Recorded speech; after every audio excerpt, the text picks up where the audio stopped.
Good day, sir. I am Krisha Mayanias along with my partner John Mike Bangkiao, and we are the group 3, and we tackle all about the basic concept of women and society and right to education.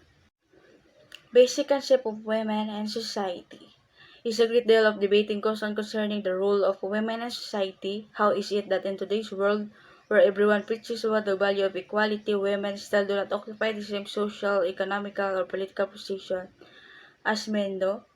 Nowadays, women, like in political position, meron ng babae. So, equality sa both sexes and gender in our community or in nowadays generation, not like before. Morality refers to whatever is actually right or wrong, which may be independent of the values or mores held by any particular peoples or cultures, and also is an issue with this as women are sometimes not ready to be a mother and their husbands or boyfriends have already left them. Men usually just walk away from the situation, but women have to choose to either have the baby or have it aborted. One of these issues nowadays, the abortion and uh, child teenage pregnancy. Role of women in the society. The woman, whose status and role traditionally was well defined and almost fixed in the society, is now experiencing far-reaching exchanges. The woman in modern times is entering into certain new fields that were unknown to the woman's pair of roles. Uh, Men's role of women, roles of women in society. Like there are some participating in social, economic, and political activities like the modern women are inclined towards the social issues and trying hard to improve the social status of women at large. Increased awareness and education have inspired women to come out of the four walls of the home para di na sila nagpuntog permitig balay. Many women actively supported and participated in the national movement and secured prominent positions and offices in administration and public life. Next, traditionally women exist because of the family and for the family. Yeah, that's true.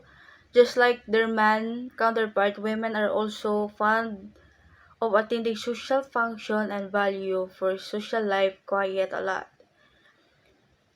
Next, previously, men folk used to discourage women from leaving their household for attending social functions. Now, the spread of education, especially that of women, and with that, the changing social attitudes of educated women have changed the order. Last, the modern woman has started caring for her health, figure, cultural needs, and interests, academic pursuits, social intercourse, religious activities, recreational needs, etc. Yeah, mostly nowadays, women are empowered. Kanang mabuti nila kung gusto nila, usay ganahan nila, kaya nilang buhaton, and yeah. Role of women as a wife. First, women as a wife enjoy the status ideally almost equally to that of her husband and perform both social as well as biological functions.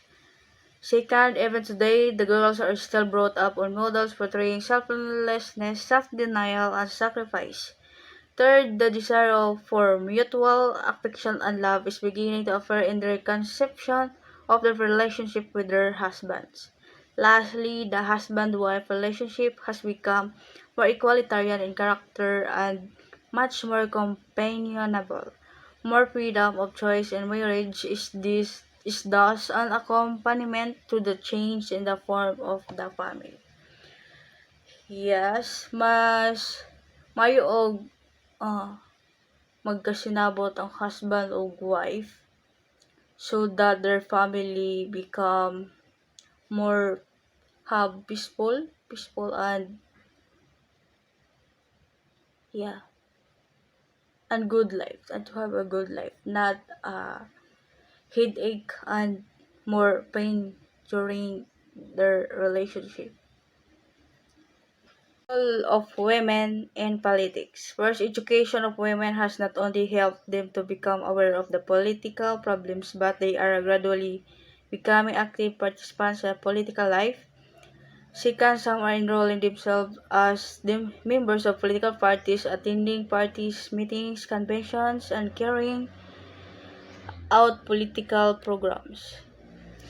Last, some women are attaining the influential political stature of their own and have become instrumental in shaping the public opinion for the betterment of women's condition in society. Yes, nowadays women are already participating in any political activities like in rally women uh yeah rally and some other activities involving pos- political activities. And nowadays also women's are running also in political position, running also.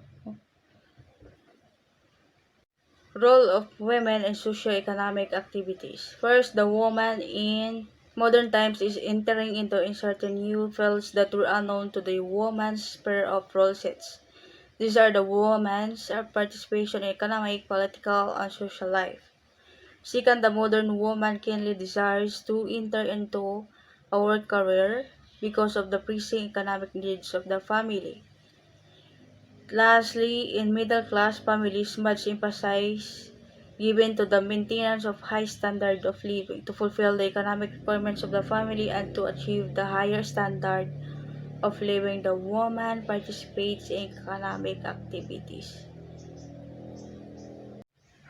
Right RTI or Right to Education. The right to education has been recognized as a human right in a number of international conventions, including the International Covenant on Economic, Social and Cultural Rights, which recognizes a right to free, compulsory primary education for all, an obligation to develop secondary education accessible to all, in particular by the progressive introduction of free secondary education, as well as an obligation to develop equitable access to higher education, ideally by the progressive introduction of free higher education. Yes, i- importante jud ang education sa bawat isa to to empower us. Education is the key to success. Like, yeah, mostly sa atong surroundings, ang mostly successful is kanang wala, educated person. So, we much better to study well, study hard or study well, and yeah, keep going. Meaning of women education. Women education refers to every form of education that aims at improving the knowledge and skill of women and girls. It includes general education at schools and colleges, vocational and technical education, professional education, health education, etc. Women education encompasses both literacy and not literary education. And there are the importance of women education are briefly summarized below. First, economic development and prosperity. Means education will empower women to become forward and contribute towards the development and prosperity of the country. Yeah. Second, economic empowerment. So long as women remain backward and economically dependent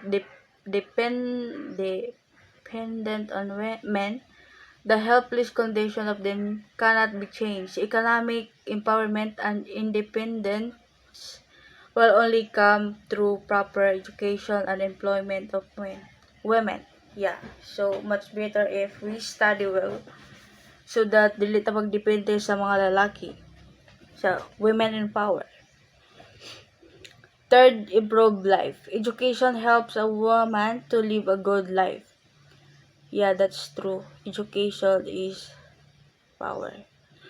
Her identity as an individual world would never get lost. She can read and learn about her rights.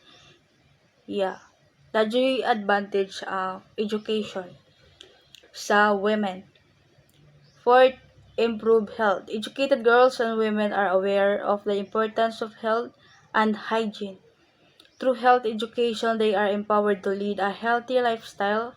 Educated mothers can take better care of both herself and her baby. Yeah, to avoid malnourish sa baby. If mm. Fifth, dignity and honor. Educated women are now looked upon with dignity and honor. They become a source of inspiration for millions of young girls who make them their role models. Yeah, mainly nowadays many women are the source of ano, inspiration of among young women also. Six, justice. Educated women are more informed of the rights for justice. It would eventually lead to decline in instances of violence and injustice against women, such as dowry, forced prostitution, child marriage, female feticide, etc. Yeah, maybe among other countries, na jud po'y child marriage. And dowry is for, I think, mostly.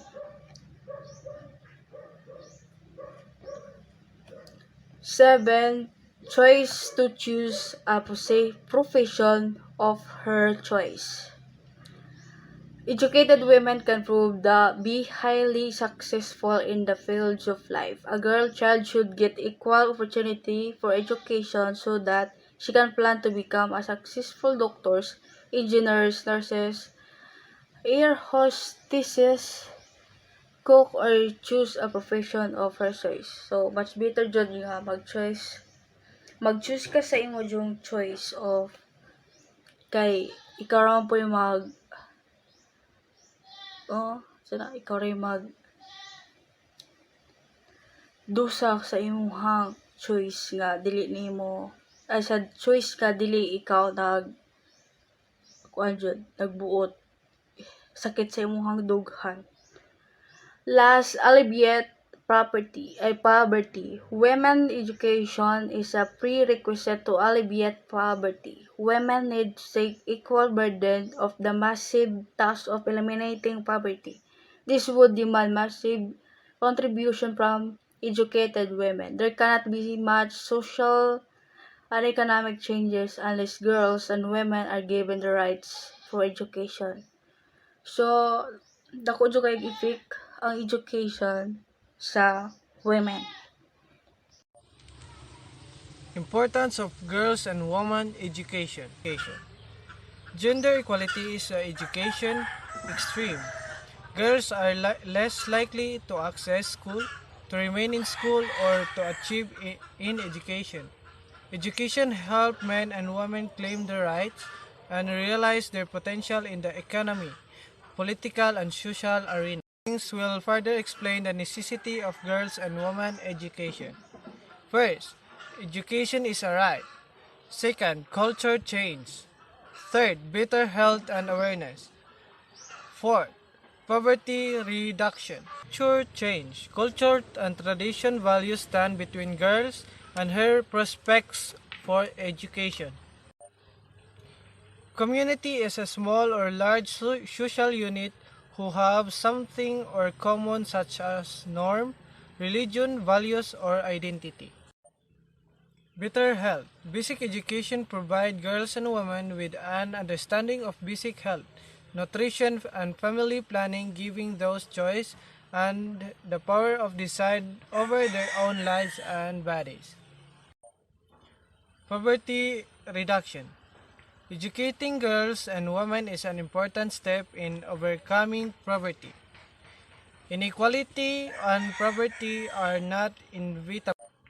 The focus on poverty reduction enables the right to education to be a powerful tool in making change in the lives and bodies. Girls' education, a lifeline to development. Education is the one of the most critical area of the empowerment of women, as both of Cairo and Beijing conferences affirm. It also an area that offers some of the clearest example of discrimination women suffer. Experience in score of countries show the importance among other things of parental and community involvement. Family and communities must be important partners with school and development curriculum and managing child education. Lucas and flexible timetable. Basic education should be free and cost very little. School close to home with woman teachers. Many parents worry about girls traveling long distance in their own. Many parents also prefer to have daughter taught by women. Preparation for school. Girls do best when they receive early childhood care, which enhance their self-esteem and prepares them to school. Relevant curricula. Learning materials should be relevant to the girl's background and be in local language. Girls' education promotes sustainable development. When girls gain access to education, they acquire important knowledge that gives them greater potential for employment and income earning as adults. Even with limited schooling, the impact of education can be observed. Importance of girls' education. Girls' education is necessary for making the homes a happy place. A man's life blossom, he is blessed with well-educated woman as wife and mother. Education girls can be brighten the future of their country by the good upbringing of their children. Society is the group of people involved persistent social interaction, or the large social group sharing the same geographic or social territory, typical subject to the same political authority and dominant cultural expectation. What is human rights to education? Human rights to education. Every woman, man, youth, and child has the human rights to education. Training, information, and other fundamental human rights dependent upon the realization of the human rights to education. The human rights at issue. Human rights relating education are set out the basic human rights treatise and include the human rights to freedom from the discrimination based on sex or anything other status in all areas and levels of fellowship and to equal access to career development containing education and vocational training. The human rights to inform about health, nutrition, reproduction, and family planning. The human rights to education is inextricably to other fundamental human rights that are universal, indivisible, interconnected, and independent, including the human rights to equality between men and women and to equal partnership in family and society. The human rights to work and receive wages that contribute to an adequate standard living. The human rights to freedom of thought, conscience, religion, and belief. The human rights to an adequate standard of living. The human rights to participate in shaping decisions and policies affecting one's community at the local, national, and international levels. Equal opportunities in women education. Since the problem of equal opportunities of women and men transverse section affecting the activities of all the specialized section of the mice and directly managed organization. The minister appointed the working group of equal opportunities of women and men at the beginning of 2008, comprising employees of not only the mice but also of not-for-profit organization and specialized academic workplace. Equal opportunities to women benefits all. Women should be given equal opportunities in education like men, and they should not be isolated from any development activities. Women covers almost half population of the country, means if women are uneducated, the half country is uneducated, which bring poor socio-economic condition. Through the woman education, the social and economic development will be faster.